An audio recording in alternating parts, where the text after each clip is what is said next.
Good morning, U.S. history students, and welcome back to the Civil War. Now, in this lesson, we're going to talk about the early years of the war, specifically the year 1862. Now, there is another, if you're working along on Canvas, there is a worksheet of notes that you can use to follow along and keep track of all this information. If you're on the hybrid plan, do not worry about doing this lesson. We're going to do something together in class on Thursday or Friday, okay? And we're going to combine the last two lessons together Thursday and Friday. So if you're on the hybrid plan, do not do this lesson. We're going to work through it together in class, all right? Now, let's talk about the early years of the war. So, where we left off, we had the opening shots, the opening confrontation at Fort Sumter in April 1861. Okay.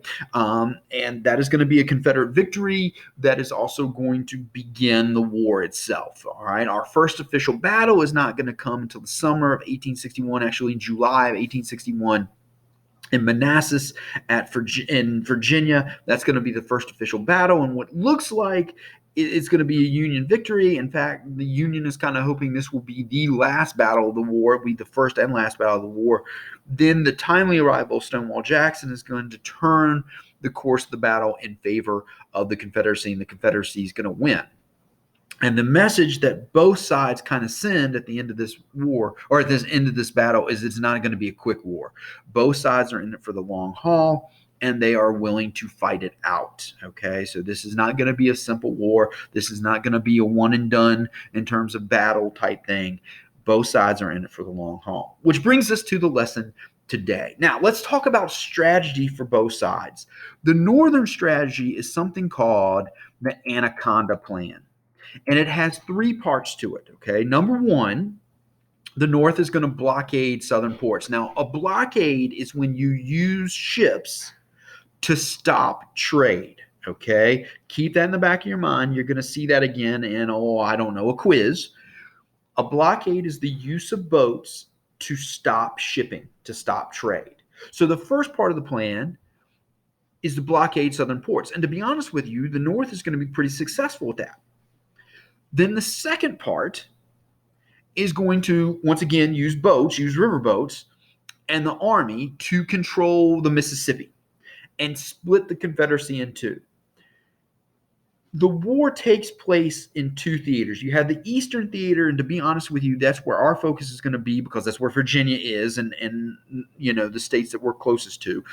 There's the Eastern Theater, and then there's the Western Theater, which is places like Mississippi, even Western Tennessee, those type of locations. So the second part of the plan is the Union is going to control the Mississippi. It's going to split the Confederacy in two. And then, like an anaconda, and how does an anaconda kill its prey? It wraps up and squeezes. Okay, that's exactly what the North wants to do. If it blockades the coast and it controls the Mississippi, then it can start closing in on the Confederacy from both sides, and eventually take the Confederate capital, which is now moved to Richmond in Virginia, and win the war. Okay, and I love this illustration because you see this anaconda right here encircling the South. And the idea is we're going to squeeze in from both sides and eventually strangle the Confederacy and capture the capital. Okay. It's going to take, this is going to be a successful plan. The problem is it takes the Union longer than expected to do it. They do a very good job blockading the coast. They do fairly good work controlling the Mississippi. Okay, the Mississippi is actually going to be under Union control by July 1863, even though the war doesn't end until April 1865, okay? So we do pretty good with the first two parts. It's this last part, going after Richmond, that is going to cause trouble, okay? Now, the Southern war plan is completely different, okay? The Southern war plan is very, very simple. Number one, the South is always on the defensive. Their job is just to survive. And for the first several years of the war, for the first several battles of the war, the South is going to be on the defensive, defending cities in the South. Okay. In fact, to be honest with you, Lee only really, and again, I'm focusing on Lee in the Eastern Theater, Lee only really goes on the offensive twice once in Maryland in September 1862, and once into Pennsylvania in July 1863, and he gets beaten at both of those, okay, or is assumed to be beaten at both of those, and we'll talk about that one. We'll talk about one of those situations later in just a few minutes, okay? So anyway, the Southern strategy is defense. We got to survive. That being said, President Davis highly encourages his generals to attack, okay, and invade the North and capture Washington, D.C. That is going to be one of the flaws of Jefferson Davis, is his continual insistence that Lee attack, attack, attack, okay, when the best option is defense. Okay, they're stronger defensively than they are offensively, but Davis keeps saying attack, attack, attack. Okay, so that's going to be the Southern strategy. Number one, defense, survival, and then number two, we'd like you to attack and maybe invade the North and capture Washington, D.C. All right. Now, our next major engagement that we're going to talk about, and there are tons of engagements in between Bull Run and the next engagement, but the next major engagement that we're going to talk about is the Battle of the Ironclads. Now, I know it says Battle of Iron there, but I think Battle of Ironclads is probably a more accurate description. Ironclads were a new piece of technology, okay? They could be used to splinter wooden ships, all right? Basically, it is a wooden ship covered in sheets of iron, okay? And they can splinter wooden ships.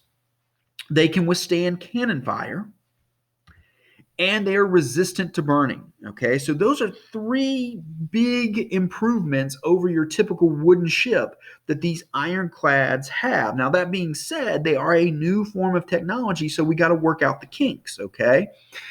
The North has really one of the first ironclads, and that's the USS Monitor, okay? The South actually captures a Union ship, the Merrimack, and covers it in iron and renames it the CSS Virginia. So when we talk about the Battle of the Ironclads, we're talking about the Monitor, which is the northern ship, versus the Merrimack, which is the southern ship, but it is renamed the CSS Virginia. Okay, it was a Union ship that had been captured and refitted with iron and is rechristened the CSS Virginia. Now, these two ships are going to battle from March the 8th and 9th, March 8th to 9th, 1862, off the coast of Virginia. Newport News, Norfolk, Hampton Roads area is where these two ships are going to battle. All right.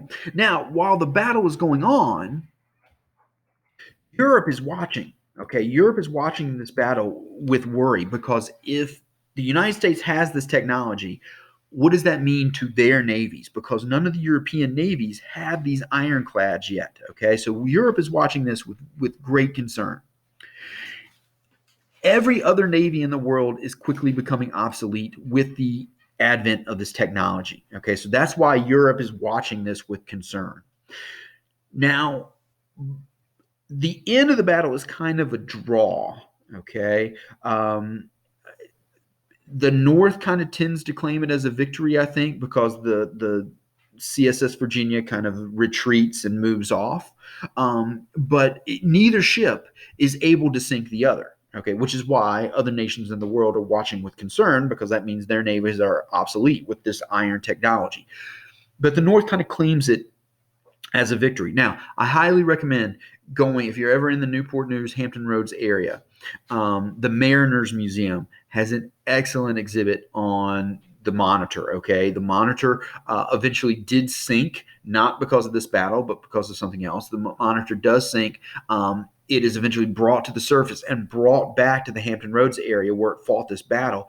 And there are parts of the Monitor on display. Okay, the big turret at the top. In fact, they called it a floating cheese box because it's a big round thing on top of the boat that just kind of floated over the surface. You can see the turret and one of the big guns there as well. Okay, so highly recommend that. Great exhibit on the Monitor and the Merrimack. All right. Our next battle is the Battle of Shiloh, which occurs at April 6 to 7, 1862 in Tennessee. Okay, it's in western Tennessee near the Mississippi River. All right. The Confederates started the battle by surprise. In fact, they kind of sneak up on the Union soldiers. Many of the Union soldiers were getting dressed, making coffee, getting ready for the day, etc., etc. And it looks like the Confederates are going to win the day until the timely arrival of a man by the name of Ulysses S. Grant. Okay. And Grant shows up and kind of like Stonewall Jackson, kind of turns the tide. He makes a stand and he keeps pushing back against the Confederates. And eventually, the Union is going to win the battle. It is a very, very bloody victory. Okay. And again, it's going to be because timely reinforcements arrive, just like at the Battle of Manassas, except this time it's going to be opposite. It's going to be the Union reinforcements that arrive. Okay. What the Battle of Shiloh tells us is this is going to be a bloody war. All right. In fact, Shiloh, for a while, is the bloodiest battle of the war because of the number of lives that are lost on both sides. And it reinforces that idea. Both sides are in this for the long haul, and they're going to continue until their side wins. Okay, that's what they're willing to do, is continue this until they are victorious. Now, our last battle is the Battle of Antietam. Antietam is in September of 1862. It is the single bloodiest battle in the Civil War. It is the single bloodiest, I take that back. It is the single bloodiest day in the Civil War. It is the single bloodiest one-day battle of the Civil War and of American history. The Battle of Gettysburg is going to be much, much bloodier, but the single day battle, this is the bloodiest. Okay, casualties are around 26,000 for both sides. Okay, so 26,000 people, both sides, one day, makes this the bloodiest single day battle of the war. And it's on September the 17th, 1862. Now, I'll be honest with you, we're going to go into this much more detail because something important comes out of the Battle of Antietam, and that is the Emancipation Proclamation. So we're going to talk about that when we get to the Emancipation Proclamation. But what you need to know is that the Union claims this as a victory. Okay. The South does lose about a fourth of their men, but so does the Union. Okay. The casualty numbers are actually very, very close on both sides. The difference is the Union can replace those numbers, the South cannot. And because Lee ends up, this is one of Lee's invasions of the North. He invades Antietam's in Maryland. Okay. Because he invades in the North, but then he retreats back across the Potomac into Virginia, the Union is going to claim this as a victory. Now, most military historians will say it's a draw because the casualty numbers are very, very close, and both sides kind of end the day at the same place that they began it. There's no ground really lost on either side, okay? But because the Union can replace those casualties and because Lee ends up retreating, the Union claims this as a victory, okay, even though technically it's a draw. It also shows the reservations of the Union general in the Eastern Theater, General George McClellan. Okay, McClellan was a great organizer. He'd done a lot to help the Union Army kind of pick itself back up after the Battle of Bull Run. Unfortunately, he is very, very reluctant. He always has this idea that General Lee and the Confederates outnumber him, which they don't. And he's very, very hesitant to put all of his men in because he worries they're going to be defeated. And there are a couple times, and Antietam is one of those.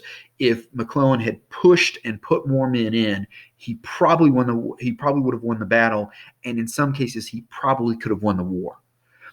But he doesn't, and the war keeps going on, and Lincoln gets frustrated and eventually removes McClellan from command and replaces him with General Burnside. Burnside's going to be replaced by General Hooker, and General Hooker's going to be replaced by General Meade. And then Meade finally starts to win with the help of another guy by the name of Ulysses S. Grant, who we just talked about a second ago, that shows up and helps at the Battle of Shiloh. Okay, but more on that later. So this takes us up through 1862. We're going to pick up with the Battle of Antietam in our final lesson for this week. And like I said, we're going to talk about it more when we get to the Emancipation Proclamation, probably next week.